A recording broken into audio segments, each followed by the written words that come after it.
Now come to the section 115 that is talking about the revision. Revision के बारे में हम यहाँ पढ़ेंगे। हमेशा रिवीजन जो है हाई कोर्ट के द्वारा किया जाता है।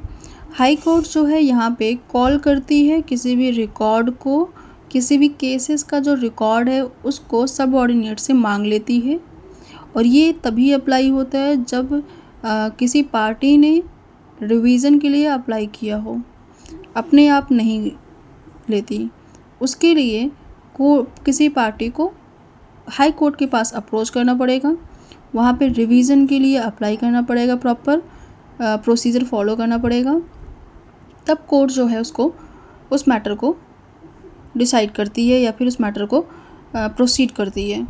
यहाँ पे हाई कोर्ट जो है कॉल करती है रिकॉर्ड किसी भी केस को which has been decided by any subordinate court to such high court. उस हाई कोर्ट से सबऑर्डिनेट कोर्ट जितने हैं उन कोर्ट के द्वारा कोई मैटर डिसाइड किया गया अगर, और जहाँ पे कोई अपील भी नहीं हो सकता, और सबऑर्डिनेट कोर्ट ने ऐसा मैटर अपीयर ऐसा लगता है कि उस सबऑर्डिनेट कोर्ट ने उस मैटर को डिसाइड करते समय कुछ चीज़ें फॉलो जो है as per the law follow नहीं किया है। लाइक उसने अब जो उसकी जुडिक्शन है बाय द लॉ वेस्टेड की गई है सबऑर्डिनेट कोर्ट को। मतलब सबऑर्डिनेट कोर्ट के पास जो पावर है ऑफ एक्सरसाइजिंग द जुडिक्शन वो है ही नहीं उस मैटर को डिसाइड करने के लिए। If subordinate court have no jurisdiction even though the decided the matter, then that matter is not a good matter.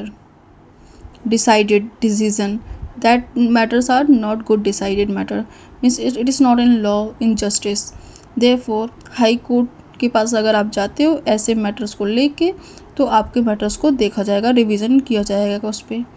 Next it have to, अगर उस सबऑर्डिनेट कोर्ट फेल हो जाती है, जो जुडिक्शन उसके ऊपर वेस्टेड है, जो पावर उसके पास है, even though not able to conclude the decision in justice, justice में डिसीजन को conclude नहीं कर पाई।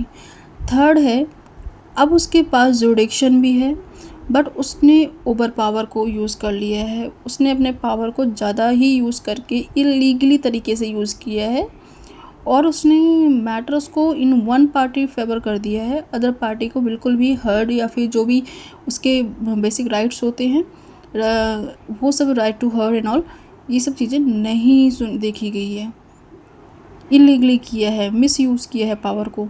तो उन मैटर्स को भी हम रिवीजन में ले जा सकते हैं और हाई कोर्ट उस मैटर को देखेगी, डिसाइड कर सकती है। The high court may make a such order in such case as think fit. उस सब टाइप के ऑर्डर्स को, जो भी ऑर्डर उस पर्टिकुलर मैटर पे दिया गया है, उस पर डिसीजन जो दिया गया है, उन ऑर्डर्स पे हाई कोर्ट कॉग्निजेंस ले सकती है। Provided that high court shall not under this section vary और reverse any order or any decision, an issue, deciding in any issue in such a course of suit or other proceeding except where ordered it has been made in favor of party applying for revision and would have finally disposed of the suit or other proceeding। इस पूरे line का meaning ये है, high court जो है सिर्फ किसी भी एक तो ऑर्डर और किसी भी डिसीजन जो डिसाइडेड इश्यूज़ हैं जो सबऑर्डिनेट कोर्ट ने डिसाइड कर दिया है या फिर जो ऑर्डर मेड हो चुका है, जो ऑर्डर ऑलरेडी डिसाइडेड है, उसको वो वेरी नहीं करेगी।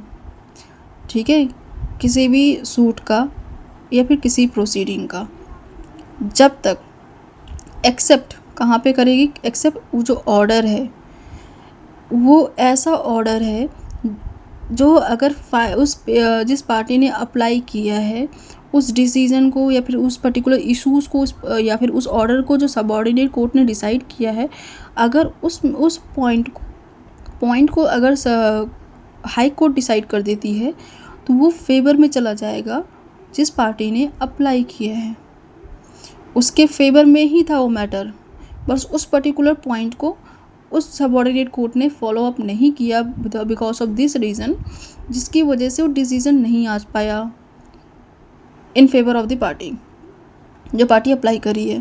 तो इन केसेस में उन पॉइंट्स को हाई कोर्ट फॉलो अप कर सकती है, ठीक है। तो इसमें ये लिखा हुआ है। नेक्स्ट बोल अदरवाइज़ किसी और पॉइंट को अपने आप ही हाई कोर्ट इंटरफेयर नहीं करती। हाई कोर्ट बिल्कुल मना करती है कि कोई ऐसा मैटर को हम नहीं इंटरफेयर करेंगे जो ऑलरेडी डिसाइडेड है और उसमें हमारा कोई ऑब्जेक्शन नहीं रेज किया गया है। सेकेंड क्लॉज बोलता है high court shall not under this section vary और रिवर्स एनी डिक्री। ऊपर हमारा ऑर्डर था, ये डिक्री की बात करता है, जिसमें ऐसी डिक्री जिसमें अपील लाई हो सकती है, क्योंकि हमने यहाँ ऊपर पढ़ा था कि नो अपील लाई होगा तब उसका रिवीजन हो सकता है। अब यहाँ पे बोला जा रहा है पार्टी के पास अपील की राइट थी बट वो अपील करने गया नहीं, तो मतलब आप अपने राइट को लेके जागरूक नहीं हो, आप सो रहे हो, देन यू कीप स्लीपिंग, यहाँ पे आने की ज़रूरत नहीं है। तो इन मैटर को भी हाई कोर्ट डिसाइड नहीं करती है अगर जिसमें अपील हो सकती थी और उसने किया नहीं किसी भी डिक्री का। Revision shall not operate as stay suit. तीसरा पॉइंट ये बताता है कि हाई कोर्ट, अगर हाई कोर्ट में आपने रिवीजन फाइल कर दिया है तो इसका ये मतलब नहीं जो आपका डिसीज़न जो सबऑर्डिनेट कोर्ट ने दिया है वो सारे डिसीज़न स्टे ऑर्डर फॉर्म में चले गए हैं, ऐसा कुछ नहीं है। आप रिवीजन में गए हो, जो ऑलरेडी चीज़ें एग्जीक्यूट हो रही हैं on the base of subordinate decision, that will be continue, वो कंटिन्यू रहेगी। ये दिया हुआ है इसमें, और इसमें एक्सप्लेनेशन दिया हुआ है। नेक्स्ट एक्सप्लेनेशन दिया हुआ है कि एनी केस का मीनिंग क्या होता है, क्योंकि हमने यहाँ पे एनी कोर्ट पढ़ा था, ये पे एनी केस भी पढ़ा हुआ था, ये रहा सर्कल किया ना एनी केस। तो इस एनी केस का मीनिंग क्या होता है? एनी केस का मतलब जो भी ऑर्डर है, भी जो डिसीजन है उस प्रोसीडिंग में डिसाइडेड किए गए हैं, उन मैटर्स को लेके बात की जा रही है। तो इतना था इसमें, सिंपल सा है। फर्स्ट क्लॉज में सिंपल, कोई किसी भी ऑर्डर है, जब तक अप्लाई नहीं करोगे आप उस ऑर्डर पे, कोर्ट इंटरफेयर नहीं करेगी हाई कोर्ट। अगर आपने अप्लाई किया है और उस मैटर को ऐसा लगता है कि अगर डिसाइड कर दिया जाए उसी उसको, अगर जो ऑलरेडी सबऑर्डिनेट कोर्ट ने डिसाइडेड किया है उस वाले इश्यूज़ को या फिर उस पर्टिकुलर पॉइंट को अगर ओपन कर दिया जाए तो पार्टी के फेवर में डिसीजन हो जाएगा, तभी इंटरफेयर करेगी हाई कोर्ट, अदरवाइज नहीं करेगी।